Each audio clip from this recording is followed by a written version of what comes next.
Well, I've always liked the monster within idea. I like the zombies being us. It's like zombies are the blue-collar monsters.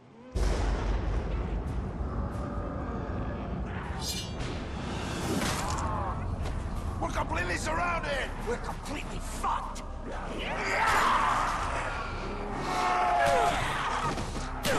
Are you girls kidding me? I've been praying for this shit! Come on! Boys, let's get to work.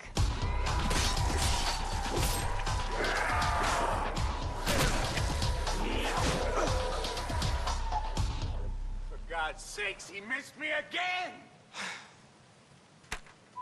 Oh, cut! Are you blind, man? Like this. Ow! Oh! See? No, Jefe, I do it like this. Danny! I do it like this.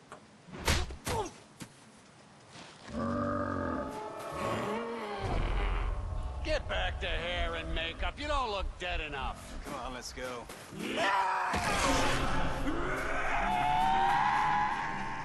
That ain't in the script. We're writing a new one. It's called Maggot Shack Massacre. This is a real nightmare.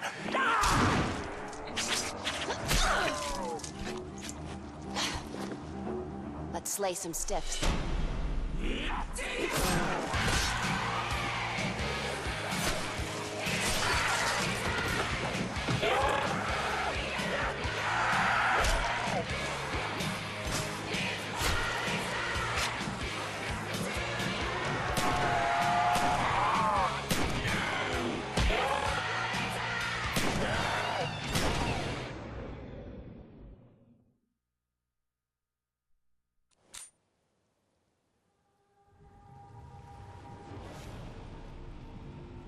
That wasn't no ordinary storm. That was good.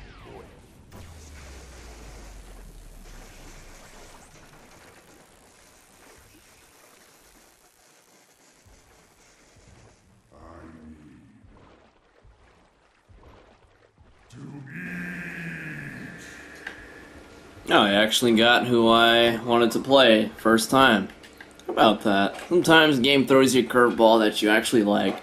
But anyway, what's up, ladies and gents? It's Kellyzors here, bringing you some Call of the Dead single-player guide. Tips, tricks, know-how, and all that fun stuff, and all of that applies. So, anyway, first rounds, as always, you always want to shoot then knife and maximize your points. First round, you can shoot him 6 times and then knife him. That will give you the most, well, it won't give you the most points. You can actually shoot him 8 times in the leg, but I don't feel like doing that because, all about time efficiency too. That's pretty important. I don't like something if it takes too long to do. So, don't have to shoot him all the time. Just as long as you get the knife kill on him, then it's all good. And if you don't already know, this guy is the director, aka George Romero. He turns Super Saiyan if you piss him off. You know, kind of exactly like Vegeta. We'll just call him Vegeta for the rest of the day, since everyone knows who that is. And if you do manage to piss him off, just cool him off by running him into the ice water. And unfortunately, the risk you run when you knife, you get a nuke and you can end up killing 10 zombies. And if you can't quite understand like what's wrong with that, the reason why that is because those 10 zombies could have been knife kills. It would have been 1,300 points. But instead, all I got was 530 points because the knife killing the zombie, then the nuke. So pretty much when that happens, you're losing out on points, which is never a good thing. And since we're running out of ammo here, and I don't want to risk knifing with no bullets, I'm going to go ahead and open up the door and grab an MPL, which will do you some good for these beginning parts. And with With these guns, submachine guns, and I think pretty much any other gun in the game, except maybe CZs because they're quite strong, is you take the round number, subtract 1, that's how many times you shoot them and then knife them. So it would take 2 shots and a knife to kill them here, and on round 10 it would take them 9 shots and a knife to get the knife kill. But I wouldn't recommend doing that unless you have the Bowie knife. Then you'd be fine. So yeah, pretty much. And in this area there is MPL, as you saw over here. You open up this door, there's double tap and claymores, and up here M16 and power. And this is why we went here in the first place, because power, very important, because the faster you turn on power, the faster you turn on Juggernaut. And he's noticed I'm being careful because I don't want to piss him off, because this area is quite narrow, and if it's in the middle of a round, you're not going to have very much fun up here. And yes, I will run away, thank you very much. But anyway, you want to go this way first because this is where the power is. And like I said, faster you turn on power, oh, pissed him off. And when he does that hammer smash thing, you can avoid it by jumping as soon as he hits the ground, or before he hits the ground, or whatever. And it's exactly like the monkeys in Ascension, their little ground pounce type deal thing. You mad, bro? Yeah, he mad. But whoa, lost my train of thought. Don't remember what I was talking about. Probably not too important. But don't shoot the director. He's mad, and all that fun stuff. So instant kill, just like the tip in the loading screen says, you always want to try and knife with instant kill. But if you see a little too many zombies, then go ahead and shoot, because getting more points isn't worth putting yourself in danger. Because knifing like this is pretty dangerous, because sometimes they can double swipe you, and a double swipe at this point in the game will kill you instantly, and that is a bad thing. Don't want to have all that time wasted for nothing. But since we've got more than enough points, going to go ahead and open up all these doors, and this M16 on the wall over there, just in case you need it. It's always nice to know where things are at, just in case shit gets real. Just in case shit gets real, you know where things are. And hey, look at that! You can turn the ship steering wheel. Don't really know what that does. Probably does nothing. So, whatever. So once we got the power on, and once we've got enough points, actually we don't have enough points.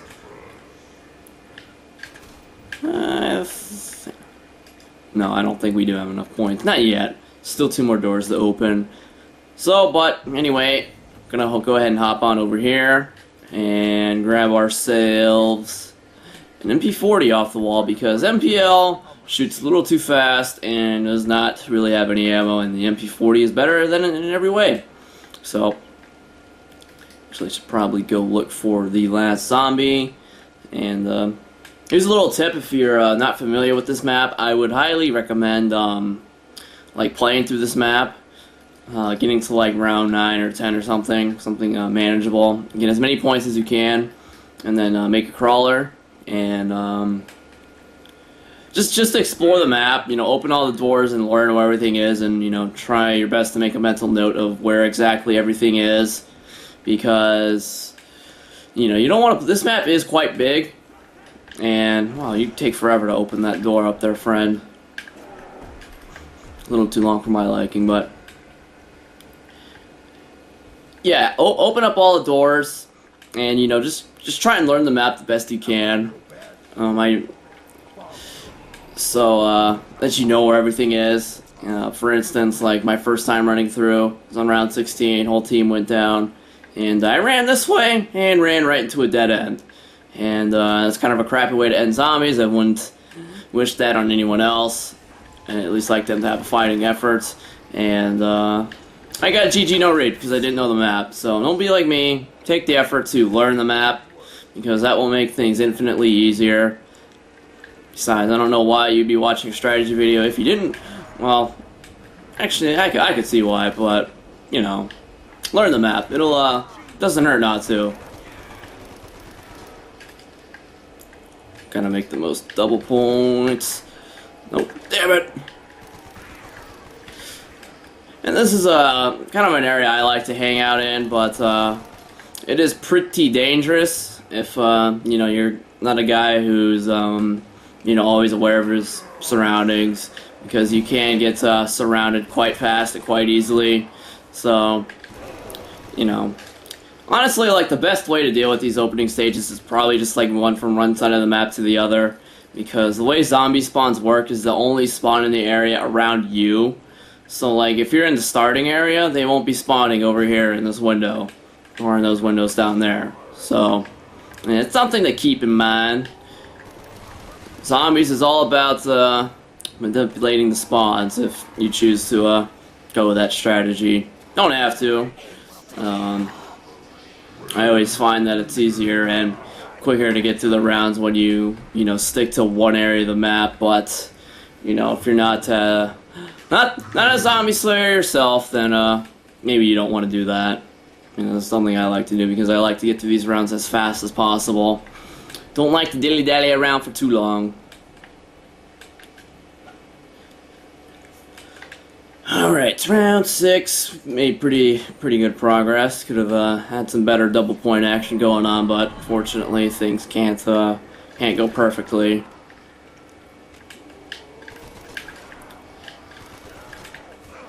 So, yeah, this is actually really dangerous. I probably shouldn't even be here. I don't have quick revive just yet. I don't know why. I'm kind of bold with my strategies. I don't think I need quick revive just yet, but you know, if you're not a zombie slayer, like I said, then you probably want to get that right off the bat. There's no reason not to. I mean, it's only 500 points. You know, it's not that won't hit you that hard in the wallet, but I want to get my things that much faster, and pretty confident in my abilities to truck on through without the good stuff.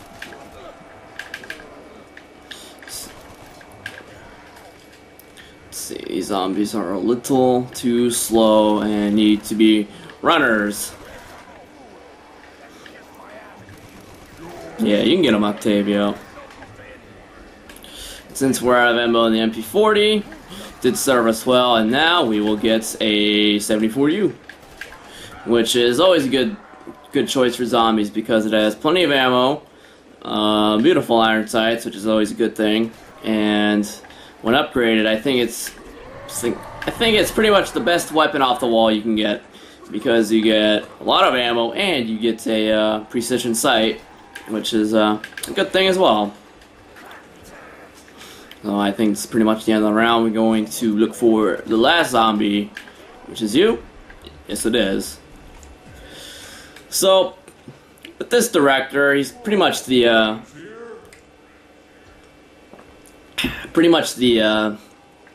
new zombie thing, which is, you know, supposed to give zombies, you know, a new, you know, flavor, spark of interest type deal, you know, whatever you call it. And, you know, the way I would like to think of it is that he's supposed to be there, you know, permanently. Like, there are ways to get rid of them, which I will demonstrate once the opportunity arises.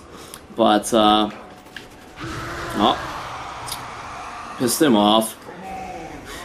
And always make a note of where the water is, because you don't want to be running around forever trying to look for a place to you know, calm him down, because that would be bad.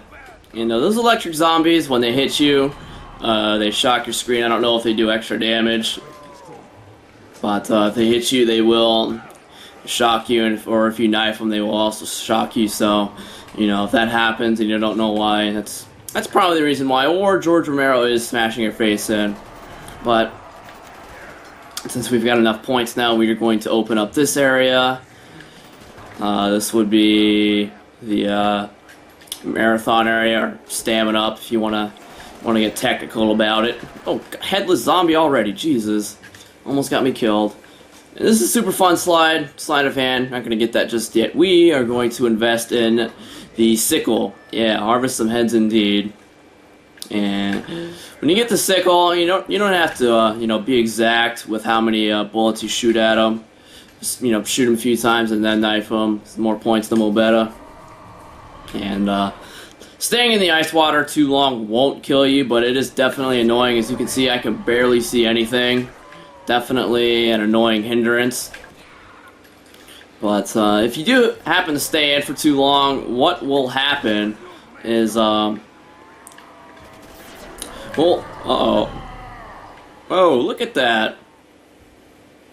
He must be, oh god, what have I done? Okay, that's not supposed to happen.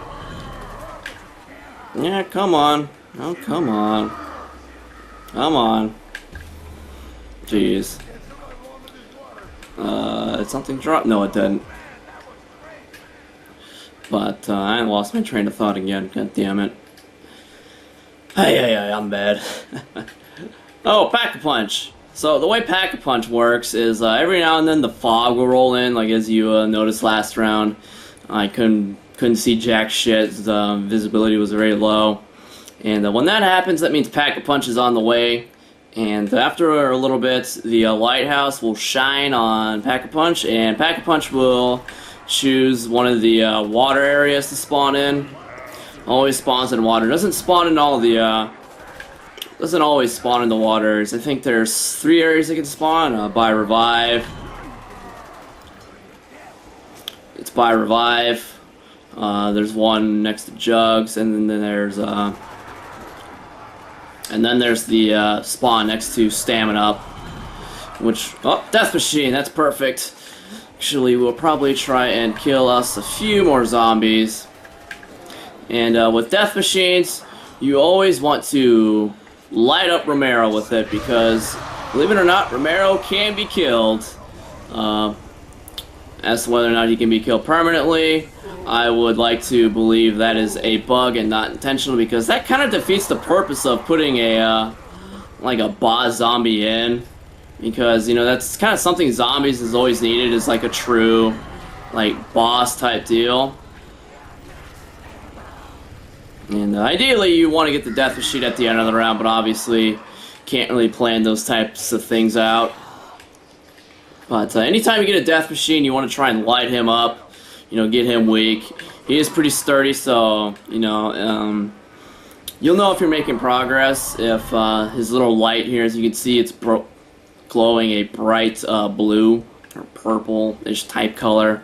And once it starts to get orange, that's when you know you're making progress. And once it's completely orange, he'll be pretty close to biting the dust. And when he bites the dust, you get a Death Machine and a perk bottle, like the same from Ascension, if you killed all the monkeys without them touching a perk machine. So that would be your way of getting 4+ perks, 5 perks, 6 perks, or maybe even 7 perks if you would be pro enough. But yeah, anyway, as I was saying, like, there are ways to get rid of him permanently, and ways that claim to get him away permanently, which I don't entirely believe, because I've tried it out myself and he ended up coming back.